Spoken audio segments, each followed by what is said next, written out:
عاوزين نطلع بنتيجة يا جماعة أو نجهز نفسنا، نجهز، لأن في خير الواحد الحمد لله خطة الواحد عاملها ودريسها ومدروسة، والحمد لله ربنا يسهل وتخرج من النور إن شاء الله. إن هي إحنا عاوزين نشوف الأمر في أحلى حالاتنا. قبل كده كنا الواحد مثلا يستوي حد من مصر أو من هنا أو من أصحاب في أي حتة يقول له إيه اللي بتغمر. دلوقتي أقول له إن الغمر هتبقى مش، فربنا يعيننا إن شاء الله ونقدر نساعد الأجهزة. بقول إحنا ما بنقولش حد مقصر وحد عنده وحد ما عندوش، لا، أنا بقول إن شاء الله أحط الدنيا في بعض، ودي محتاجة ننزل هنا ودي محتاجة كذا ودي محتاجة واقف ضيفوا في وسطكم وانتوا عارفين أنا مش بعيد عن البلد. وقفتنا مع بعض هتعمل للغم وهتعمل للجاية وقفة صح. هنبني هنشوف أي ناقص للبلد. أنا عاوز كده إن شاء الله أول ما الواحد بإذن الله يخش من مداخل المتغمر من هنا أو من هنا من ثلاث مداخل يقول الناس دي جوه يعني الحمد لله عايشين، ربنا بقى يكرمهم إن شاء الله، اللهم لا حسد يعني. ربنا يجعلنا إن شاء الله نخلي البلد في أحسن صورة، ويكون مكان يشرف أي حد مستدعيه. عاوزين برضه نفكر ونقول طب المجال دوت او الراجل دوت هيعمل ايه، وده اللي بنسمعه كتير. لا، احنا عاوزين برضه نشوف الشباب، هنقول درجة الشباب والرياضة. والحمد لله واحد طول عمره يعني الحمد لله، وسمعنا من الغرب ونشأنا في الغرب وعملنا من الغرب الحمد لله سمعة جيدة في الرياضة وشرف تدريب وميداليات وكؤوس وكل حاجة الحمد لله. طلعت من هنا من البلد كان في ناس مهتمية بالرياضة. الشاب يا جماعة ده بيبقى رياضي ويحافظ على نفسه ويحافظ على كيانه، ما بيتخلقش ما بيتشكلش يبعد عن كل حاجة عشان لو أصيب بيبعد عن التمرين. احنا عايزين نرجع بشبابنا برضه نهضم ونشوف كده نظام يا جماعة لو يعني الحمد لله كان فيها رياضة وكان فيها تايكوندو وكان فيها كاراتيه وكان فيها دراجات وكان فيها ألعاب يعني كتير جدا. الألعاب دي زي الألعاب مهمة بتغمر دي كنا بنفخر والله. واحد كان بيعمل الذين على شبه كده كان يقول فخر الناس المتغمر الأهلي. مش عاوز أطول عليكم.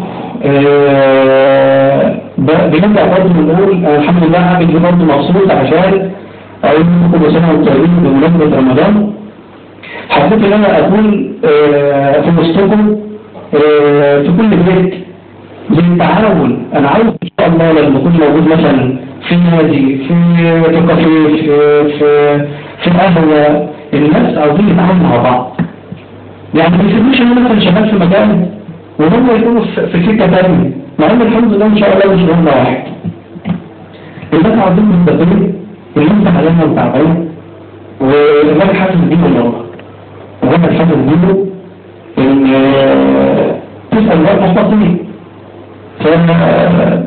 تيجي تتكلم معاهم بالأصل وكلام وعمل ومفيش والكلام ده كله.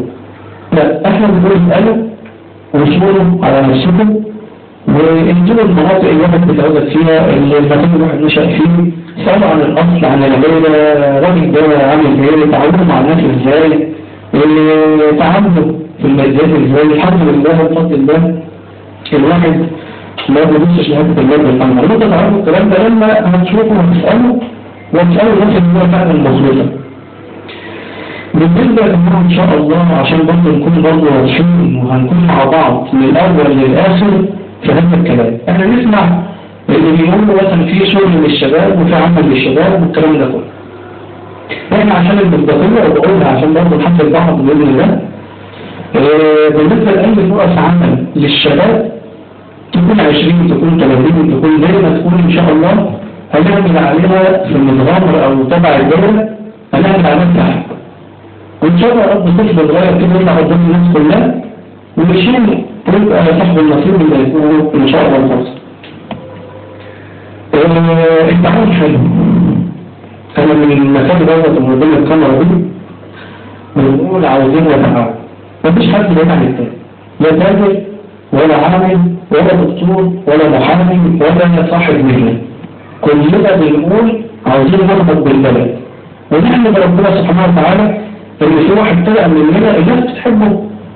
يعني حد قول الناس ما بتقول لي الله اعلم الحمد لله اسمه خد ووضعه قد شكله. طب يبقى في واحد جات له الجرأة ان هو يعمل حاجه زي كده، يبقى نكون معاه ندفع فيه نكمل. وحزب الأنباز إن شاء الله يعني فينا دور حلو إن شاء الله بإذن الله للبلد ولينا إن شاء الله.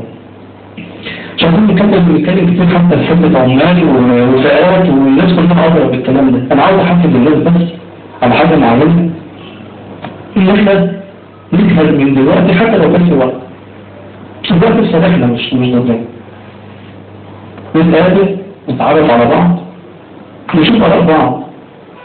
ايه البلد عاوزاه نتكلم، محدش ياخد جنب ويقول اصل ما فيش ومحدش بيعمل واحنا لا ناخد خطوه ايجابيه. احنا عندنا دور اخضر الحمد لله عاوزين بسم الله ما شاء الله، وانتم شايفين الصور بتنتشر والاسم بينتشر والناس كلها متعاونه، الناس كلها حب. فاحنا عاوزين كل ما نقول ان شاء الله كل واحد. على فكره يا جماعه انا ما بحبش طول عمري ان انا اشتغل لوحدي. انا بحب الشغل يكون هناك الرأس مشروع دين، وربنا سبحانه وتعالى أمرنا إن إحنا نعبر في الأرض. إحنا عاوزين ناخد المشورة والتجمع. أنتوا عاوزين أو كل حاجة كل واحد في تجمع مع نفسه. لا الناس واخدين جنب وده جنب وده جنب، لا إحنا عاوزين نعمل تجمع. وعلى فكرة أنا قبل ما أعمل الاسطوانة دي عايز أفكرنا في حاجات كتير قوي. لازم تقدرني مثل إزاي أو أتكلم معاكم إزاي أو أوصل إزاي، لأن نفسي أكون مع ربنا بس يعلم أقول بينكم إن شاء الله.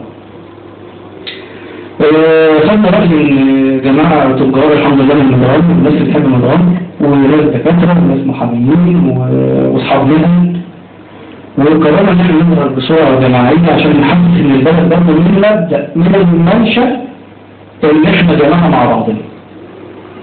ولكن رجعنا قلنا برضه كل واحد يتكلم مثلا دقيقتين ثلاثة، فالاسطوانة هتاخد حاجات كتير جدا.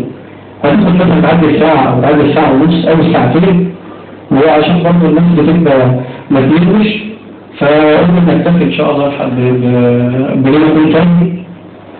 ولكن الحمد لله كل الناس أنا بشكرهم جدا جدا جدا، كل الناس اللي اتعاونت معايا وساعدتني في انتشار الاسم أو ساعدت بمجهودها التجار، بشكرهم جدا جدا. التجار اللي ساعدت بفلوسها وبمجهودها وتعارف من تاجر لتاجر لتاجر، الحمد لله دلوقتي متغني احنا كلنا حبايب، والتجار والدكاتره ده برضه بيعرف هنا وبيعرف هنا وبقعد مع هنا وبقعد هنا الناس. يعني على بال مثلا بديت اللي مثلا معايا بقول مثلا شهرين ثلاثه، فالناس تقول لي يا كابتن انت مش ظاهر، يا جماعه انا واحد بس، انا راجل واحد.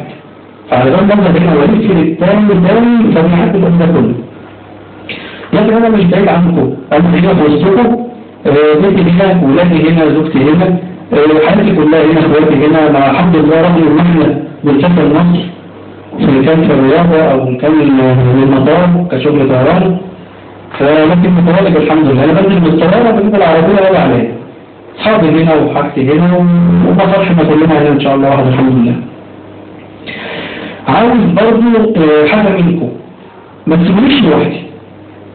عندنا رأي جماعة، أي حد يا جماعة يبقى له هدف في حاجة أو في حاجة تبقى فيها إصلاح أو حاجة تزود اللي إحنا فيه، يقابلني ويكلمني، وإن شاء الله رقم التليفون بإذن الله هنزله على الشاشة عشان برضه لو حد عاوز يتكلم معايا في حاجة، حد عاوز يقابلني في حاجة، أنا بتواجد الحمد لله.